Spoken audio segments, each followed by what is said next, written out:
¿Qué tal? ¿Cómo están amigos y amigas de esta comunidad? Como siempre un gusto, como siempre un placer que nos acompañen, que nos permitan platicar con ustedes, por supuesto, de lo que acontece en México y en el mundo. Y, a ver, es interesante hablar de toda esta articulación de la ultraderecha en el mundo, del fascismo en el mundo, de cómo opera a través de los medios de comunicación. Ayer, como usted escuchó en la entrevista con Epigmenio Ibarra, nos daba una ruta muy interesante en el sentido de que la CIA durante muchos años, a través de la famosa USAID, que era el brazo diplomático de la CIA, y de otras formas, lo que hacían era pues seducir a periodistas, ¿no? La Embajada de Estados Unidos te invita a cursos, te invita a reuniones, te invita al cafecito, y comienza a tener un acercamiento contigo para posteriormente convencerte de que te pases al lado oscuro, que te pases literalmente a su lado. Y a partir de ahí los periodistas pues comienzan a hablar bien de Estados Unidos, comienzan a legitimar lo que hace, comienzan a callar las brutalidades en el mundo, comienzan a justificarlas, empiezan a recibir línea ya no solamente de sus medios, sino también de la embajada norteamericana y comienzan a funcionar, ¿no? Como un aparato de golpeteo en contra de aquellos y aquellas que representan, ¿no? Que representan una postura diferente en un momento dado o crítica de la Unión Americana. Eso ha existido desde hace muchos años, efectivamente, como bien dijo el maestro Pigmenio, es algo que siempre ha estado ahí y que en México es muy claro quiénes son esos periodistas que a través de todo este tiempo han estado muy cerca de ese tipo de intereses, muy cerca de ese tipo de narrativas y de discursos, desde aquellos que por supuesto copian literalmente lo que dice la DEA y replican esa narrativa del narcotráfico que tanto poder le ha dado a los Estados Unidos, haciendo de lado el tema geopolítico, no del narcotráfico. Hay otras voces que cuestionan y hablan del narcotráfico desde los diferentes niveles que tiene, que son voces honestas, grandes periodistas, pero hay unos que han jugado ese papel, los mismos que han sido factores de cercanía con el ejército, de cercanía con la marina en sus momentos y que incluso, como en el caso de Jorge Fernández Menéndez, pues llevaron a cabo documentales o escritos para lavarle la cara al ejército del gobierno de Peña Nieto ante un crimen de lesa humanidad, ante un crimen de Estado como fue el de Ayotzinapa. Como le hemos dicho en otras ocasiones, el maestro Francisco Cruz Jiménez públicamente y con mucha valentía ha puesto nombre y apellido a todo ese grupo de periodistas quienes han aceptado de una forma u otra haber laborado y haber sido gente cercana al propio Genaro García Luna en su momento. En algún intercambio que tuvimos en X, Raimundo Riva Palacio, su servidor, él aceptó que trabajó con Genaro García Luna y su postura fue que era única y exclusivamente laboral la relación. Ahí el punto es que hay otros periodistas, como el caso del maestro Cruz Jiménez, que dice, sí, obviamente es laboral, porque defender a un funcionario es laboral. Crear una imagen perfecta de él o positiva de él es algo laboral, pero obviamente tienes una finalidad. Aquí el tema es que si empezamos a jalar, bueno, Genaro García Luna era el hombre de Estados Unidos. Genaro García Luna era el gran amigo de Hillary Clinton. Genaro García Luna era el personaje al que la DEA y la CIA le aplaudían absolutamente todo. Genaro García Luna era el superpolicía de México, condecorado por Estados Unidos. Entonces, si Estados Unidos está en esa tesitura, apoyándolo, cuidándolo, por supuesto, hay algo ahí importante en materia de relación y de comunicación con esta gama de periodistas, quienes de una forma u otra también han estado relacionados con los intereses, ya lo decíamos, de Televisión Azteca. Televisión Azteca, que por las declaraciones que hizo Javier Negre en este evento del CEPAC, pues es el punto nodal de eso y tiene mucha lógica. También no cree usted que estamos descubriendo el hilo negro. Me parece que no se están escondiendo, ¿no? Eso es un hecho. Amén de las posturas radicales, críticas, ofensivas, agresivas del propio Ricardo Salinas Pliego en contra de personajes de la 4T, en contra de periodistas críticos a su postura, incluso demandas o amenazas de demandas hacia influencers, periodistas digitales, youtubers, como quiera usted decir, porque bueno, para mí todos son extremadamente respetables.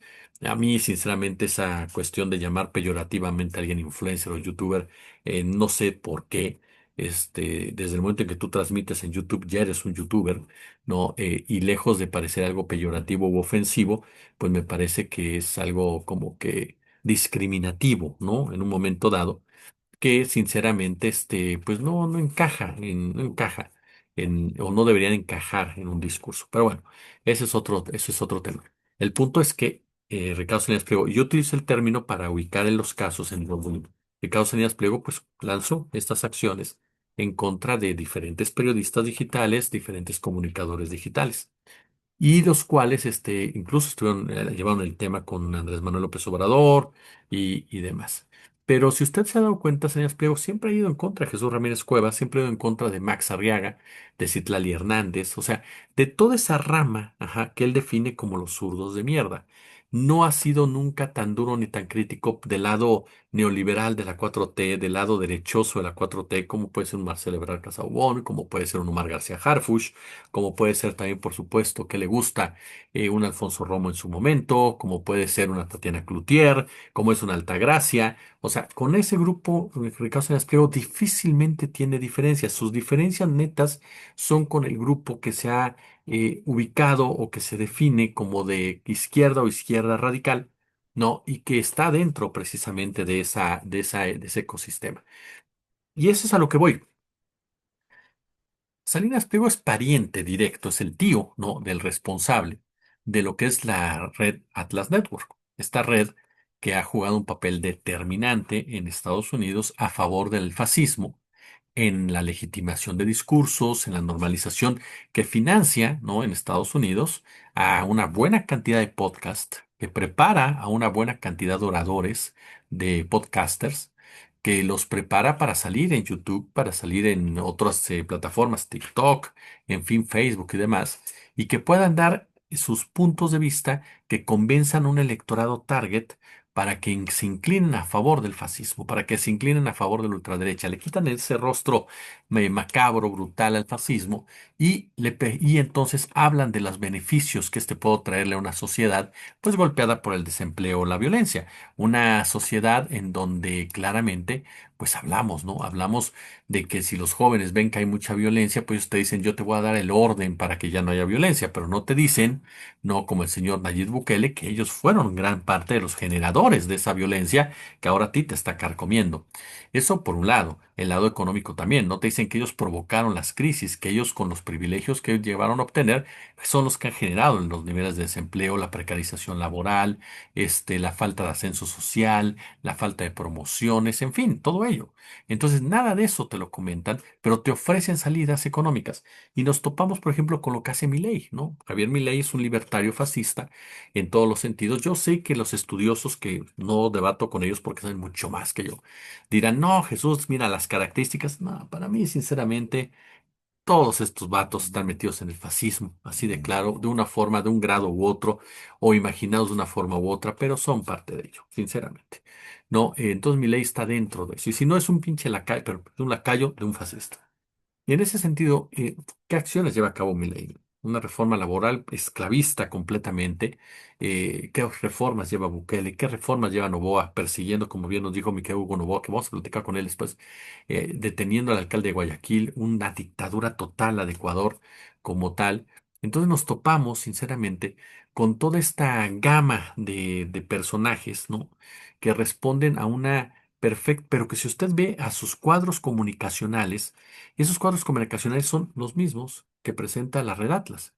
Ajá. Normalizan todo, justifican todo. Aquí, por ejemplo, por eso gana Milei, porque Milei les dice, ¿saben qué? Esto es un desastre, yo estoy fuera del sistema, yo les voy a regresar, voy a acabar con la casta. Y la gente no alcanza a pensar que Milei es esa casta, que todavía peor, ni siquiera es el capitán de esa casta, es el mesero de esa casta. Entonces, ahí te seducen. En el caso de Bukele te dice, sí, yo te doy seguridad, la gente vota por él, pero después no te da libertad ni puedes abrir la boca. En el caso de Noboa te dice, yo acabo con el narco, que él mismo está provocando, él mismo es el narco. Y más o menos baja los índices, pero después te vende todo el país y aparte de todo te reprime también. Entonces, ellos mismos provocan lo que el país tiene, pero logran a través de estos podcasters, a través de estos comunicadores digitales, a través de este alcance, que la ciudadanía crea o piense que ellos no son los responsables. Y lo hacen gracias a que ganan las batallas culturales también, por supuesto. No se trata solamente de influencers, se trata de telenovelas, se trata de películas, se trata de conciertos, se trata de artistas, se trata de deportistas, de todos y cada uno de ellos que propagan ese discurso. La Red Atlas así opera y ha logrado muy buenos resultados para el fascismo, me queda claro, en los Estados Unidos, y es la primera asidero de Ricardo Salinas Pliego hacia esa norma. ¿No? Por eso Ricardo Salinas Pliego operan de la manera como están operando actualmente, basados o asesorados por esa red Atlas, además de de este fascismo que llega procedente de España y procedente de Argentina. Y el propio Javier Negre lo dice, ¿no? De La Derecha Diario, un medio que ha envenenado el debate, que ha envenenado la polémica con notas completamente exageradas, con notas completamente falsas, con notas que tienen una finalidad netamente de golpear, de manchar, de inventar, y con notas incluso en donde se muestra una profunda ignorancia de ciertos temas como el mismo narcotráfico. Y es ahí en donde te preguntas quién lo articula. Bueno, según Negre, a él lo trajo Salinas Pliego. Salinas Pliego es el vínculo con la red Atlas Network, es el personaje clave en esa articulación, que ahora se ha centrado, por un lado, con agresiones a Pigmenio Ibarra, como ya lo platicábamos, por parte de Alito Moreno, tratando de generar un coraje, un odio, una animaversión hacia un personaje de la 4T, pero sobre todo yendo nuevamente en contra del personaje clave de la 4T, que es Andrés Manuel López Obrador. Aquí no se trata de desestimar ni mucho menos a un gobierno exitoso con una gran presidenta que está dejando un legado brutal y una historia brutal en el aspecto positivo y del cual tendremos que sentirnos orgullosos todos y todas, sino en realidad porque López Obrador es el eje de flotación de la 4T, al ser su fundador. López Obrador habla de honestidad, ¿no? Y la honestidad es su punto nodal en todo eso. Habla, por supuesto, de compromiso con los pobres, habla, por supuesto, de libertades, habla, por supuesto, de democracia. Entonces, hay que atacar por ahí.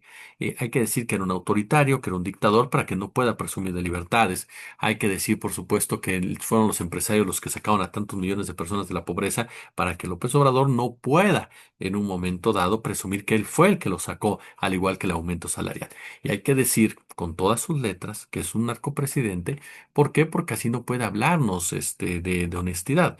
No les ha funcionado nada de eso. Han fracasado abruptamente por la falta de credibilidad de sus conductores, de sus comunicadores, de sus periodistas, entre los que se encuentran los ya mencionados. Y ahora se han dado a la tarea de los libros. Ya lo platicábamos en parte hace unos días. Los libros ahora juegan un papel determinante en la cuestión de instalar un discurso ofensivo y difícilmente sustentable por parte de los que los escriben. Son plumas muy talentosas, pero precisamente al ser tan talentosas tienen la capacidad suficiente para manipular la verdad como lo han hecho durante muchos años y para acomodarla a la situación.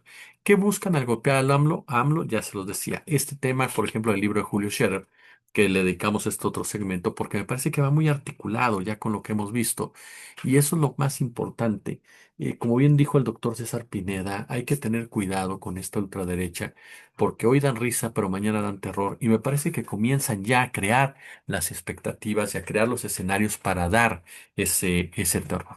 Comienzan ya a fortalecerse como tal, comienzan ya a provocar de la mano de congresistas de Estados Unidos una presión constante en nuestro país, comienzan ya a lanzar campañas aún más violentas, más agresivas en las redes sociales, comienzan por supuesto también a tratar de persuadir a sectores que de una forma u otra se pueden sentir no identificados u olvidados de la cuarta transformación y tratan de ganar una batalla cultural basados precisamente en el centrarse en la decepción, centrarse en que López Obrador no fue el líder que aseguran ser y por lo tanto si tú destruyes al líder, no a la figura original, al fundador de un movimiento, pues le quitas esencia a ese movimiento, lo vacías como tal de su punto, de su corazón, en pocas palabras. Entonces, por eso es que se aparece este libro de Julio Scherer, un libro que tiene que ver directamente con esta situación que le digo, y que lo que se busca es cobrarle la factura a López Obrador, y en donde nuevamente vemos la sombra de Ricardo Salinas Pliego. ¿A través de qué? A través de Jorge Fernández Menéndez, el periodista que ayuda a Julio Scherer Ibarra, que decide acercarse directamente a TV Azteca, decide otorgarle. Yo le decía el otro día cuando salió Gers Manero, que se filtraron documentos y expedientes completos, lo cual solamente puede hacer la fiscalía. A Latinus, por ejemplo. Ajá. Y uno se pregunta, si tú querías filtrar algo para hacer una denuncia periodística, para decir, oiga, ¿sabe qué? El gobierno está tratando de ocultar esto, el gobierno está tratando de manipular esto. Tú te lo das a los periodistas críticos de la 4T, pero periodistas honestos, que van a curar la información, que van a dilucidarla y la van a presentar con una intencionalidad principalmente informativa. No se las entregas a medios que tienen un sesgo político, una línea política para golpear como tal, porque le van a dar un tratamiento completamente diferente al de la denuncia. Si tú se los das a estos últimos es porque lo que tú estás presentando tiene muchos hoyos de veracidad y porque sabes del otro lado no te la van a comprar o no te la van a aceptar o simplemente no va a salir. Pero si tú se las das a un grupo de personajes que odian a la 4T, que odian a Andrés Manuel López Obrador y lo que representa Andrés Manuel López Obrador, pues por supuesto que ellos van a escribir y van a redactar lo necesario para poder sacar ese trabajo y presentarlo como una investigación periodística sin que esté más alejada de la realidad. Entonces, me parece que es un tema muy interesante, muy interesante el que se está dando al respecto y que y que va de la mano de esta guerra que ha iniciado ya o que inició ya desde hace rato y que en el caso concreto de Salinas Pliego pues pasa directamente, ¿no? Por el tema de los impuestos. Por supuesto que habrá que estar atentos a cuándo es el próximo pago, ¿no? Cuándo es el próximo pago de los impuestos de este hombre, que de manera cínica su empresa dijo, pues ya pagamos, ya no debemos absolutamente nada. Porque imagínense que el gobierno hubiera cedido en eso, pues estos están ufanando completamente. No es así. El gobierno ha dicho, tiene que pagar mensualmente tal cantidad de dinero. Además, queda otro crédito fiscal ahí en la Suprema Corte de Justicia de la Nación. El tema es que ya vemos lo que hemos dicho, un personaje que sí, por supuesto, quería manejar las cosas para no pagar impuestos, pero que ahora aparece en todos este tipo de agresiones, en este tipo de violencia y que las utiliza precisamente para su propio beneficio, dejando en claro quién es el artífice, quién es la cabeza, quién es el gran titiritero de ese lado, de la extrema derecha del fascismo, en contra de blancos que ubica en lo que ellos definen como los zurdos de mierda, a los que, como bien citó el maestro Fernando Buenabad, hay que satanizar, ¿no?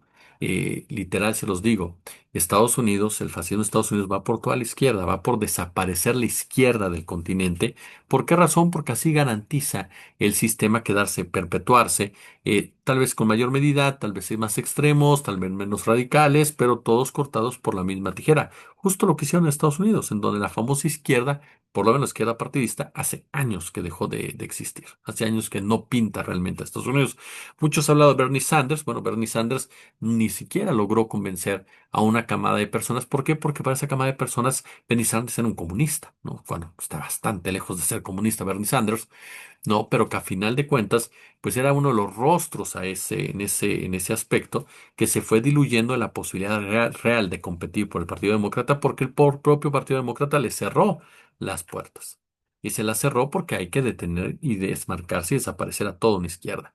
Si realmente pasa eso, si la izquierda es desaparecida del escenario político o minimizada a un nivel mínimo, valga la expresión, la redundancia de mi parte, nos toparemos con un problema muy serio y el mundo entrará en oscuridad. Y no porque los zurdos sean indispensables o no, sino porque en realidad son el rostro social de una sociedad agraviada. Entonces, estamos ante un escenario en donde la apuesta que se está haciendo aquí en México es muy fuerte y que va encaminada, insisto, a trastocar los principios obradoristas, por supuesto, a colapsar la relación con Sheinbaum y a tener un impacto directo en las elecciones del 2027, ya sea quedándote con candidaturas, ya sea manipulando candidaturas o ya sea poniendo el pie precisamente a las candidaturas, pero que al final Morena no retenga las mayorías en este momento. Es de ahí que en donde vemos la postura del Partido Verde, que es capaz de chantajear y tal vez salirse con la suya. ¿Por qué? Porque Morena en este momento no quiere perder la hegemonía del 2027, ¿no? Entonces, ese es uno de los factores claves y por eso el Verde, que también es un partido muy cercano a TV Azteca, no de ahora, desde hace mucho tiempo, está operando precisamente en contra de los intereses morenistas. Saúl Monreal ahora dónde fue, a TV Azteca, ¿no? En donde destacaron el papel de la esposa de San Luis en TV Azteca. Es decir, TV Azteca nunca cuestiona al Partido Verde Ecologista de México. TV Azteca nunca va en contra del Partido Verde Ecologista de México. ¿Por qué? Porque es cercano. Y una vez se acuerda que lo dijimos, no se trata de decir yo, no, pero nada es de contexto. Que decíamos, tienes a un Trump aquí atrás, exigiéndote que le entregues la soberanía, todo lo que él quiere. y tienes un partido del cual sus votos dependen que te puedas llevar a cabo más reformas y que las puede bloquear si no te apoya con esas reformas, ¿no? Y tienes en medio un empresario resentido por el tema de los impuestos que está dispuesto a hacer lo que sea para cobrarte la factura.